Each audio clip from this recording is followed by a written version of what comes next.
So, man, you saw the 1M make a pretty significant transition.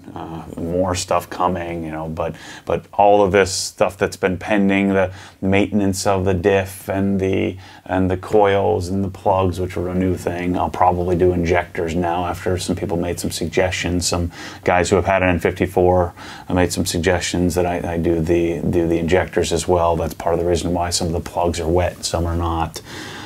Messing with spacers, and might tweak the alignment a little bit just to get it so that it wasn't so cambered out, so I can get down to PSI to align it. And then of course the detail, you know, the PPF removal, which was obviously controversial, you know, taking that off. I'm really glad I did, by the way. Get the whole car corrected. We could always add PPF to it later if I wanted to. The project of rowing the boat together is just, I don't know about for the guys that came, but for me, it's significant. It's life-changing for me to change my mindset in that for the first 37 years of my life. I'm 39 now, but the first 37 years, you know, I didn't want anybody doing anything, right? So I was always the guy that would show up to help others, but I would never invite anybody to come and do stuff with me. And so this has been a big shift or a big change. And, you know, part of my long-term fear has always been, well, if I invite you to come and do something, you know, in this case, it's a project. You know, Obsessed Garage types don't want to come and go to Disney World together. At least I don't want to frickin' do that, and I don't want people that, I'm not really interested in inviting people to come do that because I'm not going. So the invitation for me is always some sort of project, and hopefully something cool. Like for instance, I mean, how amazing is we got all the tools and the air and the hose reels, and to guys like us, that is I think better than Disneyland. And so the invitation to come and participate, to come and do work together, is very different than me, you know, hiring somebody to come and do the work. You know, I could do it myself and would do it myself, but I found that it's so much better. Life is so much better when you include and you invite and you bring people into your life. And you know, the guys that showed up, or the guys that I invited and the guys that came, I'm hoping that they, you know, experience something similar. And you know, I think about, you know, like I just think about these guys and how, you know, how thankful I am for it. And when you watch the video back, you can look at it from a negative perspective and say, well, you should be paying them. Well, first of all, I don't. I think they'd be insulted. I mean, I'd be insulted if my friends. It would be like, imagine how it would go if I was buying friendship. Right? It's just, I don't know. It just seems ridiculous to me. Maybe they would think differently, but my wager is that most people that you invite to come and do things, especially people you'd call your friends, you wouldn't, you know, it's not a payment thing. It's a participation. It's an invitation type thing, and you can decline the invitation, which many did. And so does that make them a fanboy or whatever other names you want to call them? I think that's a bit ridiculous. But I'm learning that well, first of all, being a host for me is odd. Like I've never been a host. I've never been the host type. But now that I have all this facility and these cool things to play with and these cool projects to work on, I've by proxy become the host. And then that also means that somebody has to manage the project when you have 5 or 6 or 7 or 8 or 10 people working on something.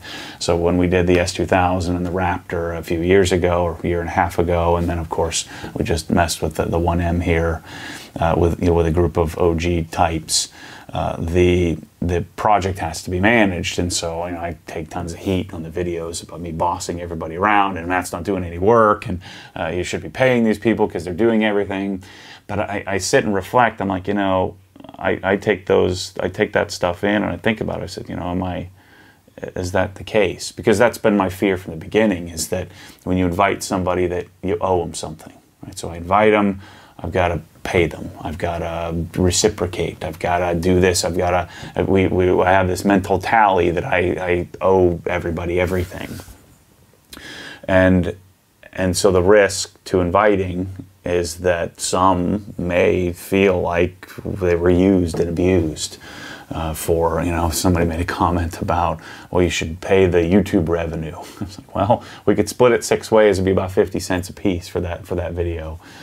But what I think it's about, to me, inviting is about validating, right? We validate each other. So I invite Mike and Shane and Tony and Brandon and Max. I invite them to my home. You know, this is my home. So I'm validating them by choosing them. They're validating me by accepting. And then I'm thinking about this as I'm kind of directing traffic and trying to figure out things for people to keep moving. I'm thinking about talent, right? So I'm thinking about who's talented. And so imagine, you know, so let's just think about this last project. So you have Mike. Clearly, Mike would run circles around. You just watch me use a hammer or a wrench and watch Mike use it. It's like it's a different class. You know, it's a different skill set.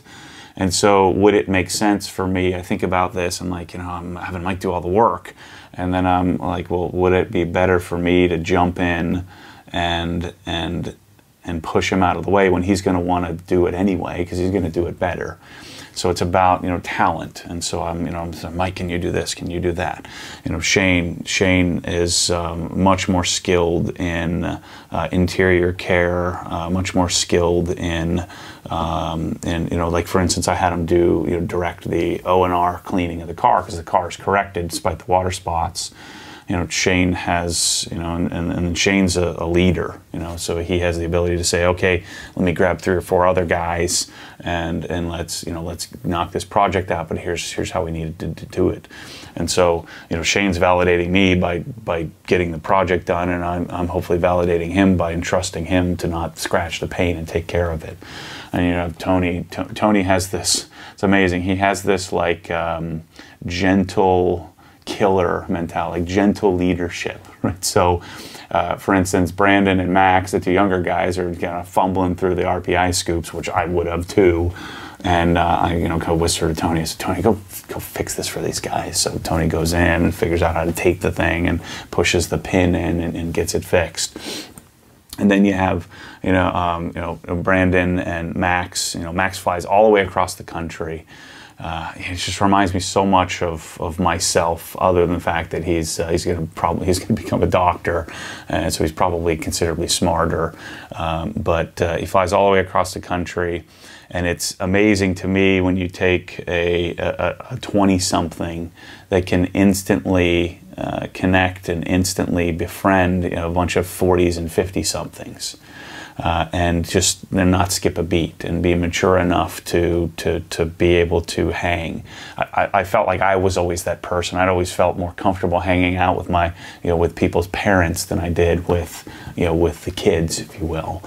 And so Max is one of those guys that can just adapt and be, you know, he's mature beyond his years. I think there's lots and lots of you as part of this community that are that way. And I'm sure you're nodding your head when you feel more comfortable being with, the older, more mature people.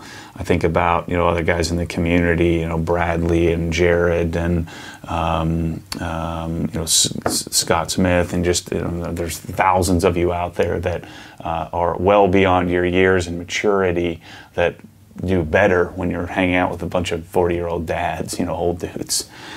And then, you know, and then Brandon, there's something about that guy. I just like him. He's just amazing.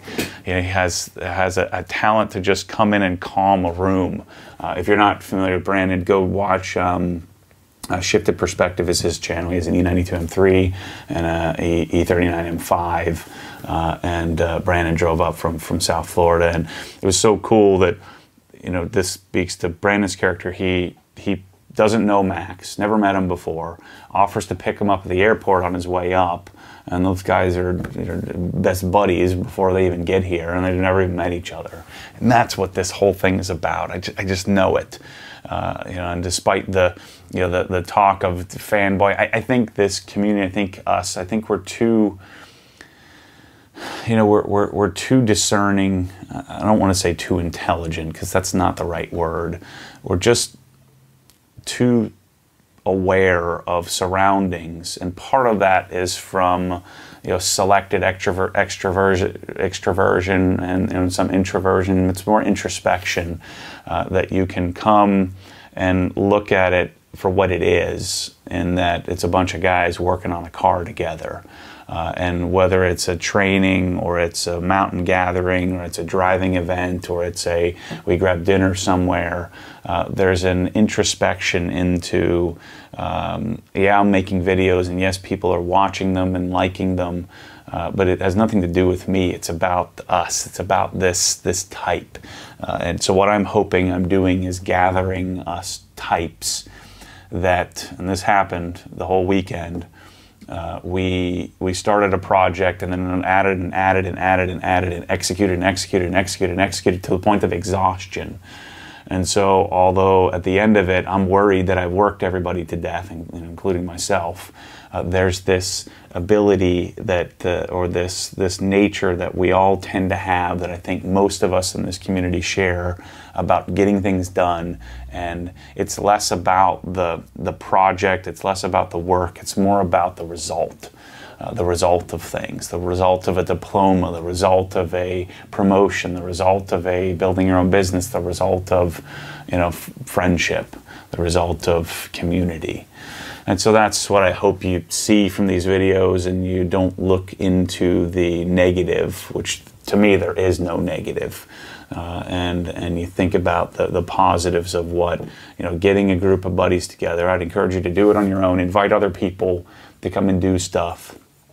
And then know that most of them aren't looking for some sort of accolades or acknowledgement or anything like that. They just want to be invited. And then by proxy, you'll get invited to do stuff. And so that's the message here. That's what I hope that you saw from this. You know, the 1M is taking a leap forward. It would have taken me months and months to do, that we did in a day and a half. M3 got the brakes and the suspension and all that stuff done really, really quickly, and doing it with a bunch of buddies that hopefully we all developed, you know, a bond that we'll share for you know, for the rest of our lives.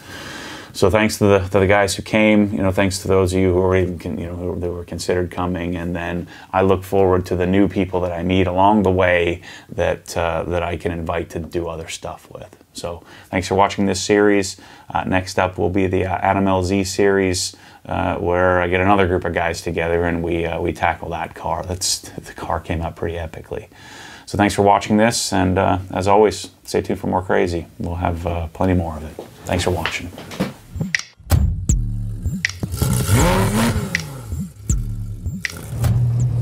What happens when the force pulls you back, your foot naturally comes off the gas. You have to keep your foot to the floor, foot to the floor.